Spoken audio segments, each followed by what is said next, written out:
Hello বন্ধুরা, আজ আমি তোমাদের মাঝে নিয়ে এসেছি খুবই লেটেস্ট একটি কোরিয়ান হরর মুভি এক্সোমার এক্সপ্লেনেশন। ব্যক্তিগতভাবে এই মুভিটা বোঝা আমার জন্য খুবই ডিফিকাল্ট, তাও আমি আমার সর্বোচ্চটা চেষ্টা করব তোমাদের বোঝানোর জন্য। আইএমডিবিতে এর রেটিং রয়েছে 7/9 তো চলো কথা না বাড়িয়ে মূল কাহিনীতে চলে যাওয়া যায়। গল্প যেখান থেকে শুরু হয় সেখানে আমরা দুজন সীমান বা ওঝাকে ফ্লাইটে করে লস অ্যাঞ্জেলস যেতে দেখি, যাদের একজনের নাম হচ্ছে হারিম এবং অন্যজনের নাম হচ্ছে বঙ্গিল, যাদেরকে মিস্টার পার্ক নামে একজন খুবই ধনী ব্যক্তি হায়ার করেছেন।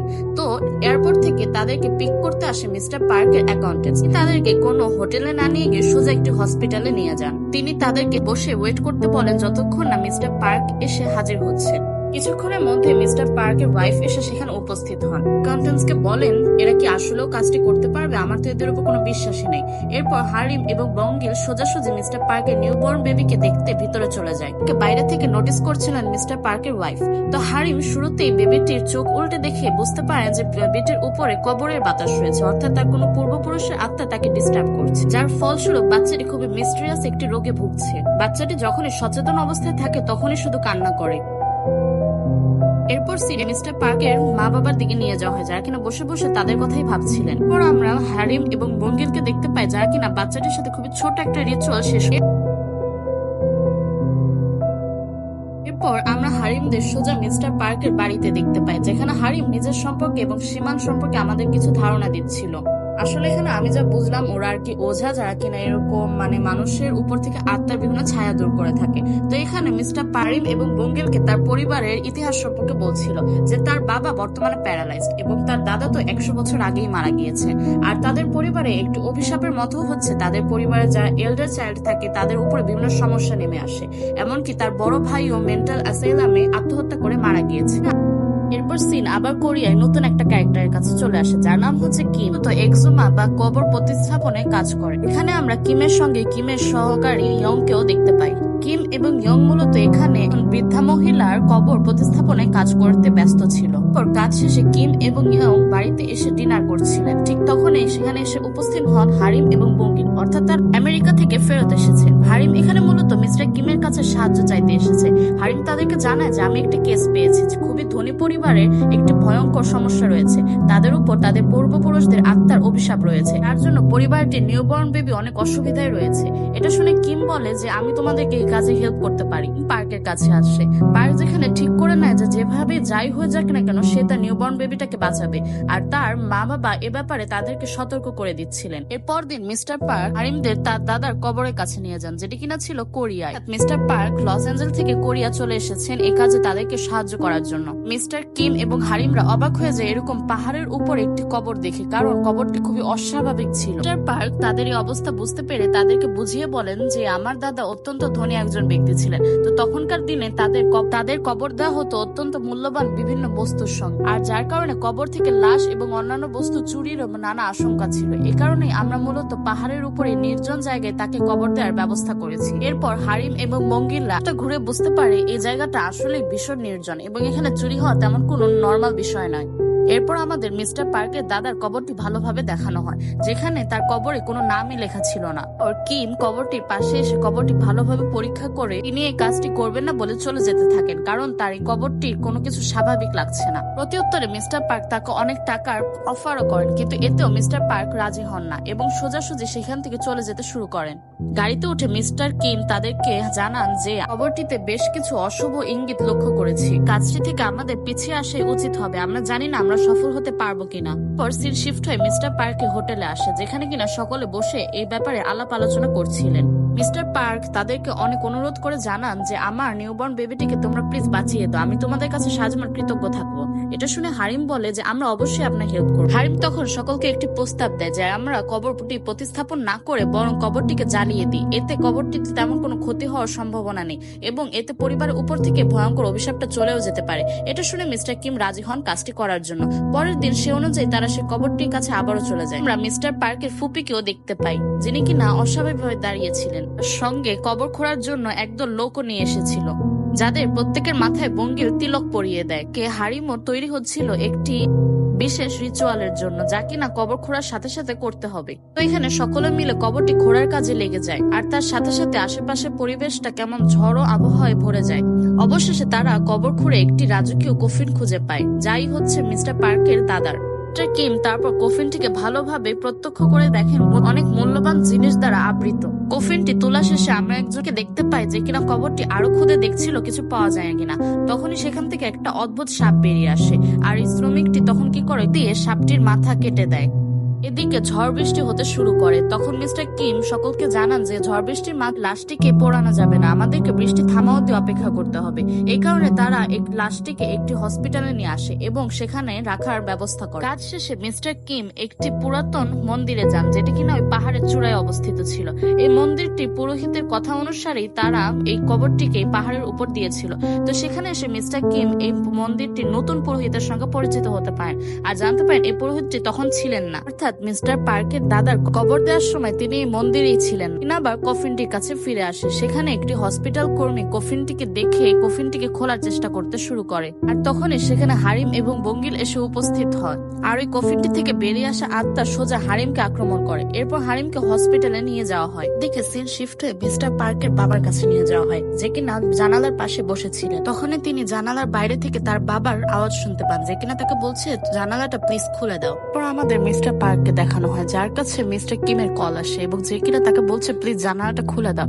ঠিক তখনই মিস্টার কিম আবার দরজায় নক করে বলছে প্লিজ দরজাটা খোলো। তো মিস্টার পার্ক এতে খুবই বিভ্রান্ত হয়ে যান যে কোথায় মিস্টার কিম এসেছেন। এরপর তিনি কিছু না বুঝে সোজা জানালাটা খুলে দেন, আর তখন একটা দমকা হাওয়া ঘরের ভিতর প্রবেশ করে। পর একজন পরিচারিকা এসে মিস্টার কিমের দরজাটা খুলে দেন। তখনই মিস্টার কিম ভিতরে প্রবেশ করে দেখেন মিস্টার পার্ক অদ্ভুত ভাবে জানালার সামনে এটিতে দাঁড়িয়ে আছেন।